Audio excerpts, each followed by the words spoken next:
You can train, you can develop it. I'm in my travel clothes, so forgive me to the family for not being properly dressed. I didn't even understand why I got the call. I'm here first to speak on the behalf of just the black community here, because we've done a good job in this city. In the big city of Atlanta and the small city of South Fulton. We've done a good job being examples that you can be anything you want to be. You can be a little boy who wants to play baseball. You can train, you can develop a discipline that although it doesn't lead you to the major leagues, it leads you to the major leagues in music, and you can be an example for young people after you. Anything is possible in this city, and Corey and Tammy have showed us that by the product that they produced. I want to thank them as parents for giving their child the stability that would give those beautiful children the confidence to know that they're competent to do anything they want. A lot of people might be like, who is that up there? My name is Michael Render. I'm Denise's son. And like Tammy's son, I sang and danced for a living. Like Corey's son, Michael and Anthony, my fathers, have watched proudly from the audience. And they've suffered some from you too. I'd just like to say that we're not burying a musician today. You're burying a man. You're burying a man who was a student at Fort Valley, who was a baseball player, who was a son to a mother and a father, who was a father to children, who was a loving and companion by what the internet say to a few women. But the women that gave him his children, he treated with honor and respect. I'd never been in that man's presence and seen him disrespect. And I'm not going to take longer than 2 minutes. I'm going to say this to Atlanta. I didn't know him intimately. I didn't know him as a homeboy. I wasn't hanging out in the studio. I judged him by the fruit he was, the tree that he fell from, his mother and his father. Everywhere I went in this city, you hear their name in high praise and honor. And everywhere he carried their name, it was in high praise and honor. So to young people in the room, I want to say, carry your parents' name in a way that when it's said, it's going to be honorable and high praise. I've never heard his father or his mother's name spoke lowly, because I've never heard his name. I would like to say, see, because a lot of us in the music industry, our lawyers, our accountants and stuff, they be people that have a certain faith. They be Jewish folks. So I asked my accountant one time, I want to go to one of your high and holy days with you. He took me to Yom Kippur. And for those of y'all who follow the Abrahamic religions, Jewish, Christianity, Islam, one of the greatest things we've taught in those religions is forgiveness and grace. And I stand here in front of two amazing parents and an amazing community that produced him. But also, man, I stand here in a room full of some people, they was his rivals about 9, 10 years ago. And they got over that rivalry and they forgave each other and they lived. He was an example of grace. He was an example of mercy and forgiveness, not only in what he gave and what he was willing to receive. He didn't let his pride and his ego and insecurity get in the way of being a good man. And I want to tell the young men that are in this room, some that were, man, righteously all the way down, some that was rival and got righteously all the way down later. You guys are leaders now. You guys are the lead in the fashion he led. If it's trouble, just get quiet and disappear and pop back up in a year. If you want to disrespect each other, find a room to go to and talk to each other, not in front of other people, so your pride and ego don't have to leave. We have an example in what this young man showed us, because a lot of times the people who lean into alcohol, the people who lean into things that will soothe our pain are the most sensitive people. And I stand before you today as a child of an addict. And I'm here to tell you, my mother was so sensitive to the thoughts and feelings of other people around her that she carried a weight on her. And musicians, a lot of times when we're writing and we understand this out of our experiences, but our writing comes from the experience of those around us. So believe me, that smile that he had carried the weight that you have. The smile that he walked around with sometimes masked a shadowy, hurt thing. And he still gave audiences joy and love and laughter. So I want to say to us, forgive yourself for your own addictions. Because as you can see, I like sugar a lot. Forgive yourself for your own misgivings. Forgive your mothers. Forgive your fathers. Forgive your uncles. Forgive your aunts. Forgive yourself. And move forward how he moved forward. When he reemerged smiling. He reemerged with songs. He reemerged forgiving and being accepted and being forgiven by those he had had issue with. He reemerged like a man. So I want to challenge all the black men in here to let's be more like the icon we call Quan. Let's be someone who brings honor to our mother and father. Let's be a good example for our children. And let's make sure that we forgive ourselves so we don't drink ourselves to death.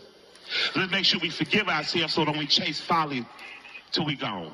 Let's make sure that when we have a group of people in this room that much like our contemporaries who call themselves Jewish people, that we come with the spirit of I beg your pardon. We Yom Kippur, I don't even know how to spell it. But I know how to spell I beg your pardon. And I promise that I'm going to find someone I transgressed against or someone who might have transgressed against me, and I'm going to this week say I forgive you. And if you'll forgive me, I accept your forgiveness. Because all I could think about as I sat here and watched this young man never stooped low. He always stood up high. If you stepped on your foot, he said, excuse me. If you felt like he did something wrong, even if it took a few months, they'd pop up and he'd beg your pardon and he'd fuck.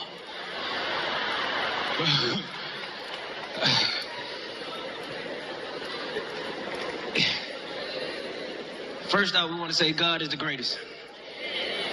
All right.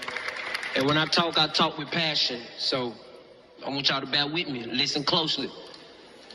Mama, I call you mama. We've been introduced since 2003. Big bro. So, you know, it's real family. Corey, what's going on?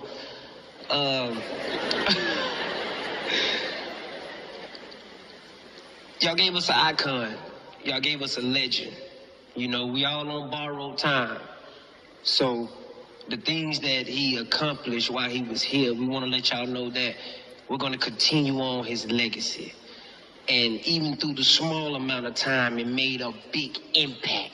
You understand? And I know he's the head of the household, and a lot of people in here is probably questioning. Now, there's two ways to ask questions. The first way to ask questions is you're asking because you're trying to learn the knowledge so you can apply it to future understandings. And the second way to ask questions is you're questioning because you want to question the reasoning for what's going on. And the second way of questioning can be disobedience. So we always have to go with the first way of how we ask questions, not why is this happening, not why is this happening to me. No, we have to ask God, what is the purpose? What is the lesson? How do I apply this to my future understanding? Because this is the end. He's at peace. One day we too shall do this. He's still leading. He said, I got to go to see what's going on. But as you can see, I'm still leading. You shall follow. So at the end of the day, y'all, Mama, I want to let you know, because we talked yesterday. And when we talked yesterday, I was just observing, and I want you to know that you are being obedient. The way you spoke, your energy, the way you talk, your head. Corey said it yesterday. She said, yeah, I'm going on how my mama going. But how you moving, Mom, is how we supposed to move during these times. Because all the morals and the doctrines, this is the only time that we really apply it. When we hurt Job. Everybody go read the book of Job. Just read the book of Job. He took everything from Job. He kept snatching everything from Job. And Job, like every Christian that, everybody like, I put so much good into the world. Why so much bad coming to me? He's like, you know what? I ain't really been bad to nobody. I just want to talk to him. I want to ask him why. Why he doing this to me? God looked at him and said, who are you talking to? Why not you? This is the time for you to praise my name. This is the time for you to tell the other people through the midst of pain, I'm the one that's giving you the strength, fool.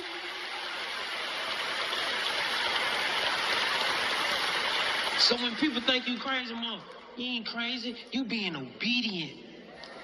And I'm here to tell the family, big bro, so it's time to be obedient. It's time to take charge. Because I know the Twilight Zone is real, but guess what? It's real. This is the real. And I understand the pain. This is a familiar pain. And I'm here to tell you as a soldier, I'm strapped up with you.